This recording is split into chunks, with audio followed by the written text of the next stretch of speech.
The air inside Station Omega-7's auction hall was thick and uncomfortable. Katie Miller could smell a mix of things she'd never get used to: alien sweat that burned her nostrils, the metallic tang of the cages, and something else. Something that smelled like money and desperation mixed together. Dozens of alien species packed the viewing platforms, shoulder to shoulder, tentacle to claw, all of them pushing forward to get a better look at the stage below. Katie stood near the back wall, trying to stay invisible. Her blonde ponytail was stuffed under an old baseball cap her dad had given her before she left Earth. She crossed her arms and watched the parade of creatures being dragged across the brightly lit stage. These weren't just animals. These were weapons. Living, breathing weapons that had been bred and trained and broken until they knew nothing but violence. The 23-year-old human wasn't supposed to be here. She definitely wasn't here to buy anything.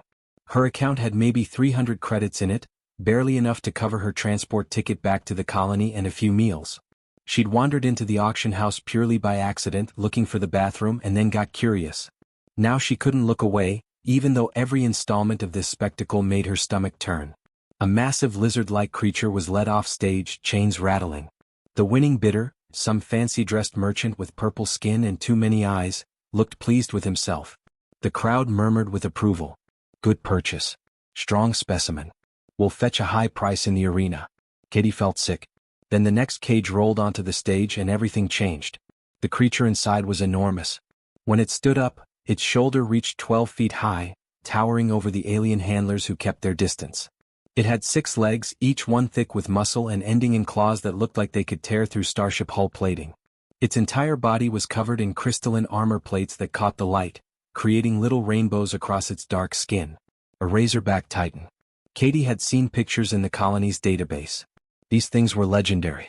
Unstoppable war machines that sold for more money than she'd see in 10 lifetimes. But something was very wrong with this one. Its armor wasn't shining and beautiful like in the pictures. It was cracked in places, dull and lifeless like old glass. One of its front legs didn't move right, dragging slightly as it shifted its weight. The creature's breathing was heavy and slow. But the worst part, the part that made Katie's chest tighten, was its eyes. Those massive, intelligent eyes just stared at nothing. Empty. Defeated. Dead inside. This wasn't a war beast. This was a broken soul in a monster's body. Lot 24. The auctioneer's voice cracked through the speakers. He was an insect-type alien, all clicking mandibles and too many arms waving around. Razorback Titan battle class. Minor defects, yes, but still functional for mining operations or heavy labor. Minor defects? A voice shouted from the front row. It was a huge, red-skinned alien that looked like it was made of rocks. That worthless thing refused 3 combat deployments. 3. It wouldn't fight. The crowd erupted in laughter. Someone threw something at the cage. The Razorback didn't even flinch. My cousin's military unit rejected it. Another alien called out, this one covered in fur with too many teeth showing when it talked. Said it won't even respond to shock commands anymore. The neural compliance system is fried. It's completely useless. More laughter. More mockery. Katie watched the creature's eyes, looking for any reaction. There was nothing. It just stood there, taking the abuse like it had heard it all before. Like it had given up caring. The auctioneer clicked his mandibles together nervously. Gentle beings, please. The starting bid is 5,000 credits. A bargain for a Razorback Titan even with minor issues. Do I hear 5,000? Silence. 4,000? 3,000. Nothing. Aliens were shaking their heads, turning away to look at their data pads, already bored. 1,000 credits. The auctioneer's voice was getting desperate now. 500, someone offered lazily. 500. Do I hear 6? Nothing. The crowd had already moved on, talking among themselves about the next lot. Katie watched the auctioneer's shoulders sag. She watched the handlers preparing to wheel the cage away. She knew what happened to creatures that didn't sell. Salvage. Parts.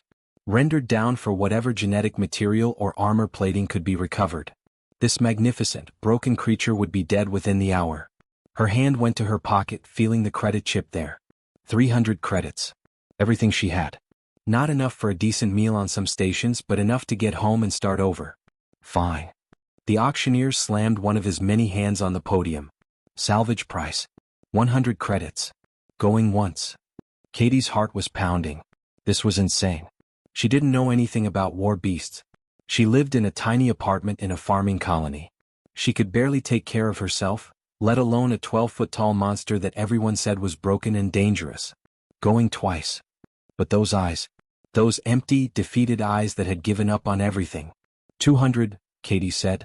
Her voice wasn't loud, but in that moment the entire auction hall had gone quiet. Every single alien turned to look at her. A human. A young human girl in worn-out clothes and a dirty cap. Bidding on a failed war beast. For 3 seconds nobody moved. Then the laughter started. It rolled through the crowd like thunder, aliens of every species pointing at her, making sounds that she knew were mocking even though she didn't speak their languages. Some were slapping their knees or equivalent body parts. Others were recording this on their devices, already thinking about how many views this would get on the galactic net. Stupid human. Crazy human. Dead human. The auctioneer recovered quickly, clicking his mandibles in what might have been a smile. Sold. To the human. Pay at the front desk. Good luck, little one. You'll need it. More laughter. Someone shouted something about humans being soft and stupid. Another voice said she'd be dead before the day ended. Katie ignored them all. She pushed through the crowd, heading for the payment desk, her hands shaking slightly as she pulled out her credit chip. Behind her, she heard the cage being wheeled toward the exit. Toward her. She'd just spent everything she had on a creature that the entire galaxy had given up on. A creature that might kill her the moment they were alone. A creature that, according to everyone here, was worthless. Katie handed over her credits and received the ownership transfer documents. Her hands were still shaking, but not from fear. From something else. Something that felt like defiance. Like purpose. She turned and walked toward the exit where they were loading her purchase. The Razorback Titan, number 947 according to the documents, was being moved into a transport container. As she approached, one of the handlers, a thin alien with gray skin, looked at her with something almost like pity. You sure about this, human? These things are dangerous when they're working right. This one's broken. Unpredictable. Katie looked up at the creature in the container. For just a moment, just a fraction of a second, one of those empty eyes moved. Focused on her. Really saw her. Yeah, Katie said quietly. I'm sure. The transport ship touched down on New Earth 3 days later, and Katie had never been so exhausted in her life. Getting Bolt from the station to the colony had been a nightmare of paperwork, bribes, and confused port authorities who couldn't believe a human was transporting a Razorback Titan. When they finally arrived at her small homestead on the colony's edge, Katie felt like she could sleep for a week. The other colonists had different ideas. Tyler, the colony administrator, showed up at her door before she'd even finished unloading. He was a tall man in his 50s with graying hair and a permanent worry line between his eyebrows. Right now that line looked like it might split his forehead in half. You brought a what back here? Tyler stood in the doorway of Katie's converted barn, staring into the shadows where Bolt stood completely motionless. His voice kept getting higher with each word. Katie, that thing is a war beast. A failed war beast, which somehow makes it even worse. Katie was exhausted, covered in dirt from the transport, and not in the mood for lectures. She set down a heavy bucket of food she'd specially prepared, following instructions she'd found in the galactic database. He's not a thing, she said, trying to keep her voice calm. His designation was 947, but I'm calling him Bolt. Tyler's eyes went wide. You named it? Him. Katie, listen to me. Tyler stepped closer, lowering his voice like he was trying to reason with a crazy person. These creatures are engineered killers. They're designed to tear through enemy lines, to destroy everything in their path. And this one was rejected by military contractors. Do you understand what that means? It means even the people who make these things for war don't trust it. He won't hurt anyone, Katie said firmly. You don't know that. Tyler threw his hands up in frustration. You've had it for what, 3 days? You think that's enough time to? 3 weeks actually. Katie crossed her arms. I've been watching him for 3 weeks now, Tyler. Every single day. You know what I see? Not aggression. Not some ticking time bomb waiting to explode. I see trauma. I see a creature that was beaten down and broken by the very people who created him. Everyone looks at Bolt and sees a failure. I see someone who survived. Tyler ran his hand through his gray hair, making it stick up in all directions. Maybe he is broken, Katie. Maybe that's just the reality. Katie was quiet for a moment, then looked her administrator straight in the eye. Or maybe everyone else was doing it wrong. Tyler stared at her, opened his mouth to argue, then closed it again. He shook his head slowly. This is insane. Not if, but when it attacks someone, the blood is on your hands. I hope you can live with that. He turned and walked away. Katie could hear him muttering under his breath as he headed back toward the colony center. She caught words like crazy humans and going to get herself killed floating back on the evening breeze. When his footsteps finally faded, Katie let out a long breath she didn't know she'd been holding. Her hands were shaking slightly. Part of her wondered if Tyler was right. What if she'd made a terrible mistake? What if Bolt really was dangerous? She turned back to look at the massive creature in her barn. Bolt stood exactly where he'd been for the past 3 hours in the far corner, his 6 legs locked in place like a statue. He hadn't moved since she'd let him off the transport. Hadn't eaten the food she'd prepared. Hadn't drunk any water. Just stood there, staring at the wooden wall like it was the most interesting thing in the universe. Katie grabbed an old plastic crate from the corner and dragged it over, positioning it about 10 feet away from Bolt. Far enough to give him space, close enough that he could see her clearly. She sat down with a tired grunt, feeling every muscle in her body protest. From her bag she pulled out an old paperback book. The pages were yellowed and the spine was cracked from being read too many times. Her grandmother had given it to her before she left Earth, said it was a classic that every person should read. Katie had been saving it for a special occasion, but right now, sitting in a barn with a traumatized war beast seemed like the right time. She opened to the first page and started reading aloud. Her voice was soft, not trying to command or control, just sharing words in the quiet space. Call me Ishmael. Bolt didn't react. Didn't turn his head, didn't twitch an ear, didn't even blink. He just kept staring at that wall. Katie kept reading anyway. She read about ships and the sea and a man's obsession with a white whale. Her voice filled the barn, replacing the heavy silence with something gentler. She didn't know if Bolt could understand English or if he even cared. But that wasn't the point. The point was that for his entire life, people had only ever spoken to Bolt when they wanted something from him. Commands, orders, threats, paying compliance.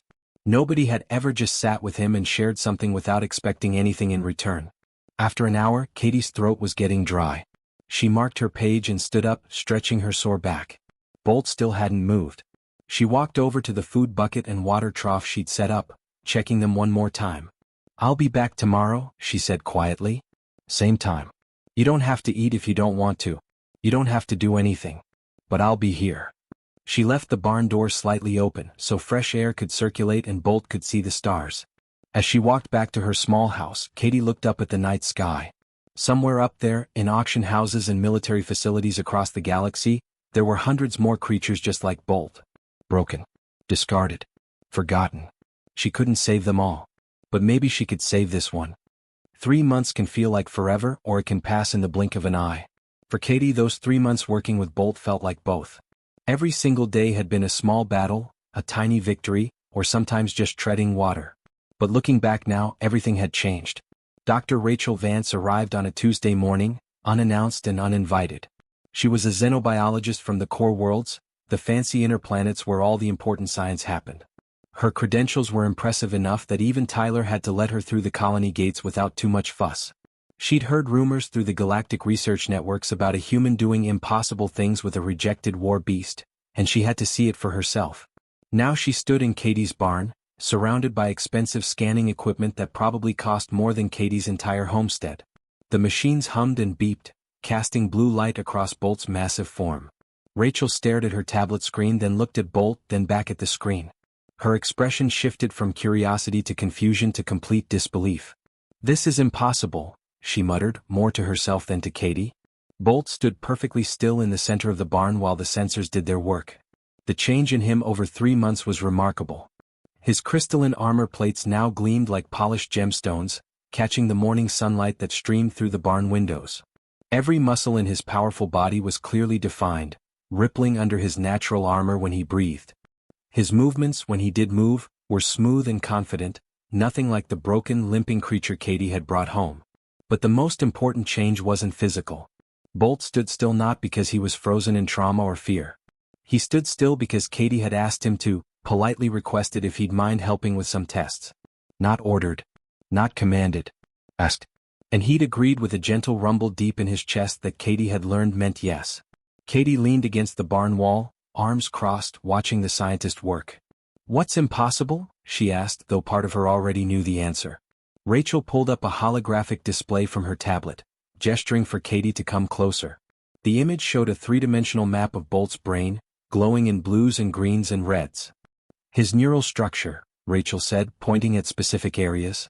Razorback titans are genetically engineered at the molecular level to be solitary and aggressive. The corporations that design them specifically remove the capacity for social bonding. They're weapons meant to bond with nothing and no one. That's how they're supposed to work. Okay, Katie said slowly. So what's the problem? Look at this. Rachel highlighted several sections of the brain scan, areas that lit up in bright green. These are new neural pathways. I'm talking about completely new structures that shouldn't exist in his species. Complex social bonding centers. Empathy markers. Emotional processing networks. Katie, this is like finding out a calculator suddenly learned how to write poetry. It's not supposed to be possible. Katie glanced over at Bolt, who was watching their conversation with clear interest in his intelligent eyes. Maybe your scans are broken, she suggested. Rachel actually laughed at that, a short, sharp sound without much humor. My scans aren't wrong. Trust me, I've triple-checked everything. Your creature is what's impossible. He's not my creature, Katie corrected gently. He's his own person. And his name is Bolt. Rachel barely heard her, too focused on her data. She turned to face Katie fully, her scientific curiosity overriding her manners. What did you do to him? What's your method? Is there some kind of Earth technology one don't know about? Special training techniques? Pheromones? Neural programming? Katie almost laughed. Nothing like that. I just treated him like he mattered. Like his feelings were real and important. I never hit him, never used shock collars or pain compliance, never forced him to do anything he didn't want to do. I asked him to do things. I waited for him to be ready. I listened when he tried to communicate. Rachel stared at her like she'd just spoken in an alien language. That's it? That's your entire method? That's it, Katie confirmed with a small shrug. But that's... Rachel struggled to find words. The Corvin Battle Masters spend years conditioning these creatures. They have entire facilities dedicated to war beast training. They use advanced neural stimulation technology, chemical compliance agents, behavioral modification systems that cost millions of credits. They're the experts, Katie. They've been doing this for centuries. Katie pushed off from the wall and walked over to Bolt, placing her hand gently on his armored shoulder. He leaned slightly into her touch, a gesture of trust and affection that made Rachel's eyes go wide. And all that expertise in technology and training broke him, Katie said quietly, but there was steel in her voice. All those fancy methods broke him so completely that nobody wanted him. They were going to grind him down for parts, Rachel. So maybe, just maybe, the experts got it wrong. Maybe the problem wasn't Bolt. Maybe the problem was everything they did to him. Rachel opened her mouth to argue, then closed it. She looked at her scans again, then at Bolt, who was now making a soft, rumbling sound that almost sounded like a purr. The massive war beast that should have been incapable of affection was practically melting under Katie's touch. The military is going to want to study this, Rachel finally said. If you found a way to create genuine bonds with war beasts instead of just controlling them through fear and pain, it changes everything we know about their species. The applications alone. No, Katie interrupted firmly. What? I said no. Bolt isn't a research subject. He's not going to be studied or experimented on. He's not a weapon or a tool or a science project. Katie's voice was calm but absolute. He's finally free to just be himself. And I'm not going to let anyone take that away from him. The morning had started perfectly. Katie was out in the far fields with Bolt, doing the boring but necessary work of checking irrigation lines. The sun was warm on her back, and Bolt was playfully nudging broken equipment with his massive head, trying to be helpful in his own way. It was peaceful. Normal. The kind of morning that made Katie forget they lived on a frontier colony where danger was always possible. Then the alarm siren started screaming. The sound cut through the peaceful morning like a knife. Katie's head snapped up, her heart immediately pounding. She turned toward the colony center and saw thick black smoke rising into the clear blue sky. Then, carried on the wind, she heard something worse than the sirens. She heard screams. Real screams. People in terror. Pirates, Katie breathed, the word tasting like ash in her mouth. Bolt's entire body went rigid beside her. Every muscle tensed, his predator instincts flaring to life. His crystalline armor plates shifted slightly, a defensive response hardwired into his genetics. Katie pulled out her comm unit, fumbling with shaking hands to call Tyler at the colony center. The screen was dead. Completely blank. They were jamming all communications. She looked up and saw them. 3 ships hovering over the colony like vultures, their hulls painted in the mismatched colors of pirate crews. Heavily armed raiders were descending on grapple lines, dropping into the streets like deadly rain. Even from this distance, Katie could see the chaos unfolding. Buildings being breached, people running, colonists being grabbed and dragged toward the ships. Every instinct in Katie's body screamed at her to run the other direction. To grab Bolt and hide in the far fields until it was over. To survive. That's what any sane person would do. The raiders had weapons, armor, military training. What did she have? A young woman who'd never been in a real fight in her life and a war beast that everyone said was broken. But she couldn't run. Not when she could hear those screams. Not when people she'd lived beside for 2 years were being hurt. Katie started running toward the danger. She made it maybe 10 steps before Bolt moved. He was suddenly in front of her, his massive body completely blocking her path. A deep, rumbling growl vibrated in his chest, so low it made her bones shake. His eyes were locked on hers and the message was crystal clear. He was trying to protect her. Trying to keep her away from the danger ahead. Katie stopped, breathing hard. She looked up at Bolt's face, at those intelligent eyes that had learned to trust her over 3 long months.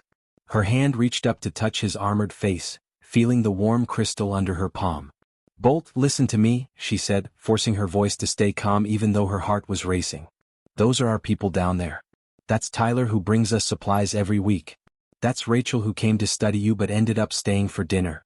That's Beth from the supply depot who always sneaks you extra treats when she thinks I'm not looking. And Derek, the mechanic who fixed your damaged leg armor for free." Katie's voice cracked slightly. "Their family. Our family." Bolt's growl softened, but he didn't move. "I know I said you're free to choose," Katie continued, her hand still on his face. "And you are. You'll always be free. But right now, I'm choosing to help them even if it's dangerous. Even if it's stupid. I can't leave them." She took a shaky breath. "I'm asking, will you help me?" For a long moment that felt like an eternity, Bolt just stared at her. Katie could almost see him thinking, weighing the danger against his desire to protect her. Then, slowly, deliberately, he lowered his massive body to the ground. An invitation. A choice made freely. Katie climbed onto his back, gripping the natural handholds in his armor plates. The moment she was secure, Bolt launched forward with terrifying speed. The fields became a blur. They covered the distance to the colony in minutes that felt like seconds, Bolt's 6 powerful legs eating up the ground like it was nothing. They burst into the colony's main square, and the scene was worse than Katie had imagined. Raiders in mismatched armor were everywhere, weapons drawn, herding colonists into groups like cattle. Buildings were on fire. Children were crying. And in the center of it all stood a massive Corvan war captain, his red-scaled body covered in old battle scars. He was directing his crew with military precision, clearly a veteran of many raids. When he saw Bolt charge into the square with Katie on his back, the war captain's reaction wasn't fear. It was laughter. Deep, mocking laughter that echoed off the buildings. "Number 947, he shouted, his voice full of cruel amusement. "The failure. The reject." He looked at Katie with obvious contempt. "You think a broken beast can stand against real warriors, human? Against trained soldiers?" Katie slid off Bolt's back, standing beside him. Her legs were shaking, but she forced herself to meet the war captain's eyes. "His name is Bolt," she said, her voice carrying across the square. "And he's not broken. He never was. He's free." The war captain's laughter died. His expression turned ugly. He raised his wrist and activated a device strapped there, a neural compliance transmitter. Katie had read about these. They were designed to override war beast neural implants, flooding their brains with pain so intense it could drop them instantly. Standard equipment for handlers who didn't want their weapons thinking for themselves. The war captain pressed the button with a savage grin. Nothing happened. Bolt stood steady, unbothered, his eyes clear and focused. He didn't even flinch. The war captain's smile vanished. He pressed the button again, harder, like that would make it work. Still nothing. His eyes widened in genuine shock. Impossible. Every Razorback has neural compliance systems. It's part of their design. "He doesn't respond to your torture devices anymore," Katie said, and despite her fear, she felt a fierce pride. Those systems don't control him because he doesn't fight out of fear. He fights because he chooses to. Because he wants to protect people he cares about. The war captain's face twisted with rage. He roared something in his native language and charged forward, his crew of raiders following behind him. What happened next would become legend in the frontier colonies and be studied in military academies across the galaxy. Someone at the colony had recorded the entire battle on their comm device. Within hours of the pirate raid ending, that footage was everywhere. And I mean everywhere. Every galactic news network, every social media platform, every military analysis channel across hundreds of worlds. A young human colonist and a supposedly failed war beast, standing together against trained warriors. Not through force or domination but through partnership. Through trust. Through choice. The galaxy couldn't look away. Katie's comm unit became basically unusable within the first day. Messages flooded in faster than she could delete them. Military contractors offering contracts worth millions of credits if she trained their war beasts. Research institutions begging to study Bolt, promising fame and funding. News networks demanding exclusive interviews, offering ridiculous amounts of money for just 1 hour of her time. Corporate executives wanting to franchise her methods, turn them into training programs they could sell. The worst message came from the Corvin Empire itself. A formal diplomatic communication delivered by a stone-faced official who appeared on her view screen without even asking permission first. He informed Katie in the coldest voice she'd ever heard that Bolt was classified Corvin military property. His genetic code was patented. His existence was technically owned by the Empire.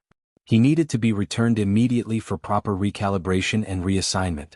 Katie's response to every single message was the same. No. Just no. The harassment got so bad that Tyler had to involve colony security.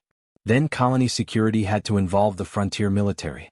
The situation was spiraling out of control, with various galactic powers all claiming some kind of right to Bolt, to Katie's methods, to the story itself.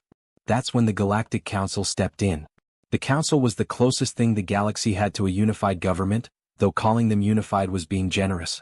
They were more like a group of powerful species who occasionally agreed on things when it benefited everyone. They sent observers to New Earth, interviewed Katie and dozens of colonists, and most importantly, they studied Bolt himself. The lead observer was an ancient being from a species Katie couldn't even pronounce the name of. It looked like it was made of living crystal and light. It spent 3 days just watching Bolt and Katie interact, saying nothing, just observing. On the 4th day, it announced its conclusion to the assembled representatives from various empires. Bolt had demonstrated clear sapience beyond his original programming. He made complex choices based on empathy and relationship rather than instinct or training. He understood consequences. He had preferences, opinions, and most importantly, free will. Under Galactic Council law, any being demonstrating these qualities deserved recognition as an independent sentient being regardless of their origin. Bolt was declared free. Not property. Not a weapon. Not a commodity. A person with the right to choose his own fate. He chose Katie. Not because he was programmed to. Not because he was forced to. But because he wanted to. But something much bigger than one war beast's freedom had started spreading across the galaxy. The footage of Bolt fighting to protect his chosen family had touched something in people. It showed what was possible when you treated living beings with respect instead of cruelty. Within weeks, humans across dozens of frontier colonies started showing up at auction houses and military salvage yards. They were buying the failures. The rejects. The war beasts that had been deemed too broken, too damaged, too worthless to keep. Creatures that were destined for the recycling facilities were instead being loaded onto colony transports and taken to new homes. And those humans applied Katie's methods. Patience instead of punishment. Kindness instead of cruelty. Choice instead of compliance. Not everyone had Katie's natural talent for it. Not every war beast could be reached. Some had suffered too much, their trauma cut too deep, their spirits crushed beyond repair. Those stories broke Katie's heart every time she heard about them. But many, so many others, came back to life under gentle hands and soft voices. War beasts that military experts had written off as useless started forming bonds with their human partners. Started showing intelligence and emotion that the scientific community had insisted was impossible for their species. Started choosing to protect and serve not because they were forced to, but because they wanted to. The creatures that couldn't be healed, that were too damaged to ever fully recover, were given something they'd never had before. Peaceful retirement. Soft places to rest. Good food and gentle care for whatever time they had left. They were honored for their sacrifice instead of being discarded like broken equipment. The military-industrial complex didn't know what to do. Debates erupted in galactic senates. If kindness and respect created stronger, smarter, more loyal warriors than fear and pain, what did that say about the entire system they'd built over thousands of years? Ethics committees were formed. Scientists argued. Politicians postured. And slowly, painfully, laws began to change. 3 months after the pirate raid, Katie stood on her porch watching the sunset paint the sky in shades of orange and gold. The colony had rebuilt from the attack and somehow it felt stronger than before. More united. In the fields beyond her small house, she could see rescued war beasts working alongside their human partners. Not slaves. Not weapons. Companions. Bolt rested beside her chair, his massive form somehow looking peaceful despite his size. His head was on her lap, heavy and warm, while she absently scratched behind his armor plates in the spot he liked best. His eyes, once so hollow and dead, now caught the golden evening light and reflected it back with clear contentment. He made that soft rumbling sound deep in his chest that meant he was happy. A transport ship descended toward the colony spaceport, its engines whining. Katie recognized the markings. Another auction house, dropping off what they called defective merchandise. She could see 4 more war beasts being unloaded, creatures that someone had given up on. Her heart ached for them but also felt hopeful. She smiled and looked down at Bolt. Looks like we'll need to expand the barn again. Bolt's tail swayed gently, those crystalline spikes catching the light. His version of agreement. In the distance, Tyler was already organizing volunteers to help. Rachel was preparing medical supplies and scanning equipment. Beth was arranging food and supplies. The whole colony had found a new purpose beyond just surviving on the frontier. They were showing the galaxy something it had forgotten over thousands of years of war and conquest. Real strength didn't come from breaking spirits. It came from healing them. And it all started with one human girl who saw a broken war beast at an auction and decided he deserved better.